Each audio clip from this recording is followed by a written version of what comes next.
What is going on, people? Welcome to your 60-second Java tutorial. And in this tutorial we're going to be getting back to what everyone loves most, and that is GUIs. So as you can see, I already created a new class called GUI, and I already went ahead and imported everything, and you should all know what this stuff means from my last tutorials. I just didn't feel like having to type it all again. You guys didn't want to watch me type it anyway, so I went ahead and imported everything we need to import. We'll figure out what these do later, so if you watch my other tutorials you already know what to do. But anyways, go ahead and make a new class called GUI and have it extends JFrame, and I'll leave that up if you guys want to copy, I guess. And what extends mean is it pretty much inherits everything from JFrame, and we're going to be making buttons in this tutorial, and JFrame has some built-in stuff for us to create buttons. And the first thing we're going to need to do is create two variables. So go ahead and put private JButton, and we'll create two buttons. The first one will be a regular one, and then we'll go ahead and create another one, JButton, and we'll just make this one a custom one. One of them is just going to be a regular button, and the other one, if we spell private right, it's going to be a button with our own images on it, and I'll show you where to put the images and how to do all that good stuff. So I'm going to go ahead and minimize this, so hopefully you guys got that copied down, because just because it's annoying me. So the first thing we're going to need to do is build a constructor. So go ahead and put public, and just go ahead and put GUI, or whatever you named your class right here. And we need to build a constructor because whenever we create an object from this class, we want this window to automatically pop up. We don't want to have to call a method for it to pop up. So go ahead and add no parameters. And in your constructor body, this is where we're going to be doing the meat of the programming. The first thing we're going to want to do is add a title. Now this super right here, this super keyword is how you call methods from the super class. So since we're extending JFrame, it is the JFrame constructor. So go ahead, and the constructor for the JFrame is pretty much the title. So go ahead and write the title. So you know, you guys didn't need to know that. All you guys need to know is, in order to add a title to your window, just put super the title.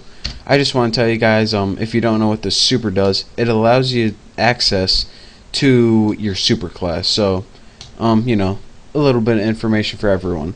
So now that we have a title on our window, we can go ahead and make the layout for the buttons. We can do the set layout, and you guys should know this still from the last tutorials when we were working on GUIs, and we'll just go ahead and put new flow layout, just like that. And now this just gives us a default layout, so we don't have to code it ourselves. And now let's go ahead and add our first button to our screen. So we'll take that variable we made. I named mine reg. You can name yours whatever. Equals new JButton, and this JButton method is a method to add a button, and it takes one parameter for here, and it's pretty much the text that's going to be on the button. I'm just going to name it reg button. So now if we go ahead and add this to the screen, we now have a blank screen that has a title of the title on the title bar, and we have a button that says reg button on it. Well, that's pretty good, pretty neat, but we can do better. Let's go ahead and make a button using our own custom picture in it, and when you roll over it, you get another picture. So the first thing I want to show you guys is that I have two pictures already right here. And how did I get these pictures here so I can use?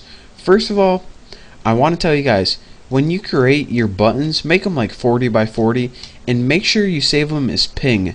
I tried to save them as GIF or JPEG, and ping is the only one that like gave me so it could work all the time.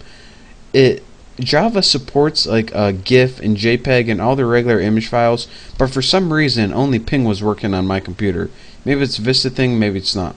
But once you create these images, here's where you put them.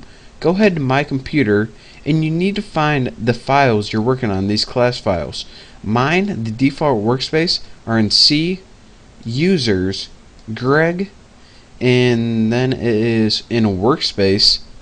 And go ahead and go to, let's see, mine is in Bucky, source, and then this is where all your class files are, like apples, that GUI one we just created. Put them in the same directory as that, so then you don't have to write a bunch of image paths. You can just write the file name and you're good to go. So your workspace might be a little different, and if you don't know where your workspace is, as soon as you open Eclipse, it tells you where your workspace is. So just copy that, find it, and that is where you want to put your ping files right there. So now that you got your ping files in your same directory as your class, we can go ahead and well, make some fancy buttons. So let's go ahead, and how you do that is in your icon class, and you have to name it icon. Go ahead and give it an object name such as B, and what we need to do is put new image icon, and this is built in, so you can't change any of this. Let's go ahead and put get class, which is this class, and then put get resource, and this resource is going to be the file, and the resource is going to be, well, I named mine b.ping.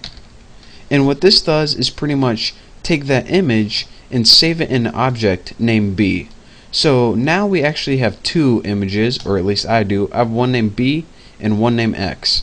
So let's go ahead and create a new one by pasting that in. Icon X is equal to new image x.ping. And if you're wondering, alright, what's this b.ping and x.ping? They're actually just two images I made in Photoshop earlier, so you guys won't have them on your computer, but I just needed a little something to test on, so that's what I did. So now that I have an image named B and an image named X, I can go ahead and change those in the buttons. So what I'm gonna do is take that custom button, remember I named it custom out here, and do custom, and for the value I'm gonna set it equal to new JButton, and for my parameters it first takes the name what's on the button, and I'm gonna name it custom. And for the second parameter, this is an optional parameter. You can have the image you want to appear on the button as well. So I'm gonna have B, and this is pretty much just a little graphic. It's a 40 by 40 graphic, and it's like well, I guess you guys are gonna see. And another cool thing that we can do with it, if you said, alright, on the button we just created, there's an image. Okay, I got that, but what are you going to do with this X image right here? Well, that X image is going to be the rollover for it. So whenever we want to create a rollover, what we do is type the name of that button right there, and you need to put set roll over icon right there.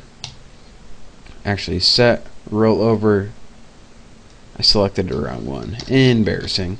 And the argument for this is, of course, the image you want to roll over. And now let's just add the custom button to the screen.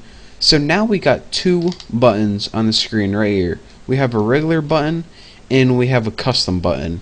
So in the next tutorial we're going to be creating a class so when we click the button it's going to handle the event, and we're also going to be you know, that's it. We're going to be seeing these buttons in action. So, and I'll also go over everything I did in case I kind of confused you by going too fast.